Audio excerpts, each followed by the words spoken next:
La revue de presse d'Europe 1, Olivier Delagarde. On commence avec ce matin du rififi à gauche. Oui, on a beaucoup écrit ces derniers temps que la véritable ambition de Jean-Luc Mélenchon était de briser le Parti socialiste. Eh bien, ce matin, il doit se frotter les mains parce que ça y est, les couteaux sont tirés. Chez les socialistes, ces municipales auront au moins confirmé une règle, explique Antoine Oberdorf de l'Opinion. Ne pas avoir le poignard entre les mains, c'est l'assurance de l'avoir dans le dos. Si tous les résultats passés dimanche soir, Olivier Faure savait que ses opposants seraient sur ses talons, et cela n'a pas manqué. François Hollande, Raphaël Glucksmann, Boris Vallaud, énumère Adrien Valade des Échos. Ils sont nombreux au PS à critiquer la stratégie d'Olivier Faure. Enfin, la stratégie, parlons-en. Faure incarne la triple défaite de son parti, explique en substance Yves Tréhard à la une du Figaro. Défaite électorale, défaite morale, défaite politique. Conclusion, au bal des hypocrites, il ne sera pas dans l'orchestre. Olivier Faure est visiblement adepte de la valse à 3 temps, écrit-il, et de rappeler qu'au soir du premier tour, il affirmait la mine grave qu'il n'y aurait pas d'accord national avec LFI. Le lendemain, il disait comprendre le choix des alliances locales avec ce même parti, et hier, il déclare avec aplomb que Mélenchon est devenu un boulet pour la gauche, en paraphrasant l'un de ses illustres homonymes, Edgar Faure. On aurait envie de lui demander si c'est la girouette ou le vent qui tourne. En attendant, eh bien c'est le vent mauvais qui l'attend ce soir au bureau national du PS, prédisent Pierre Morer et Julien Dufay du Parisien aujourd'hui en France. Le jour où nous saluons la mémoire de Lionel Jospin qui incarnait l'honnêteté intellectuelle, j'aimerais qu'Olivier s'en inspire, griffe Rachid Temal, l'ex-patron par intérim du PS depuis la présidentielle de 2022. Rien n'est jamais de sa faute. Quand Faure dit qu'il ne s'est pas occupé des élections locales, Monk, 3 petits points, fulmine un autre cadre socialiste. Mais malgré les noms d'oiseaux, il ne faut pas s'attendre à une révolution de palais, prévient un membre du bureau national.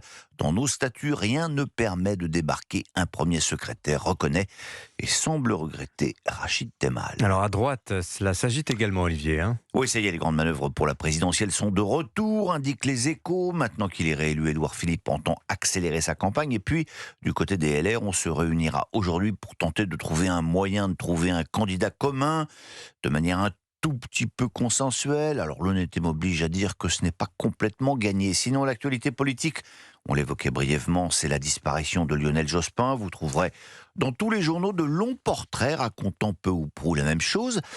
Mais si vous cherchez un récit plus original, ne manquez pas dans l'Équipe le portrait que signe Vincent Hubé. Oui, dans l'Équipe. Le sport est l'une des activités qui ont accompagné ma jeunesse, expliquait effectivement l'ancien patron socialiste. Le sport, à côté des études, du syndicalisme, de l'engagement politique, du cinéma, de la lecture, et bien sûr, rajoute l'austère qui se marre, c'est comme ça qu'on l'appelait, la découverte des femmes, SIX, qui est une autre forme de sport, convenons-en. D'autres femmes ce matin dans vos journaux. Ça vous laisse pantois, hein. Elles sont 4, elles sont nues, elles sont bleues, et elles sont réunies de manière tout à fait exceptionnelle au Grand Palais pour une exposition événement Matisse. Alors préparez-vous à faire la queue, et pour patienter, vous pouvez vous procurer le très beau hors-série que publie le Figaro, exposition sur les dernières années du peintre, qui connut apparemment un regain de jeunesse et de vivacité qui ne devrait pas plaire d'ailleurs à toutes les féministes. Le beau papier de Valérie Duponchel dans le Figaro du jour est allusif, mais suffisamment clair pour que l'on comprenne que le maître puisait son inspiration au sein d'une sorte de gynécée qu'il avait constituée. Bref, que les femmes de sa vie à l'époque n'étaient pas uniquement sur des cimaises. Mais la femme du jour, vous ne pourrez pas la voir en peinture, mais vous allez bientôt pouvoir l'écouter. Eh oui, vous ne rêvez pas. Ce n'est pas une blague. Elle est de retour. Céline Dion, la star, s'apprête à remonter sur scène. Tous les détails sont dans le Parisien. Elle va se produire à la Défense Arena à partir du mois de septembre, affirme Éric Bureau et Emmanuel Marolle. Selon le média québécois La Presse, l'artiste donnera 2 concerts chaque semaine jusqu'à fin octobre.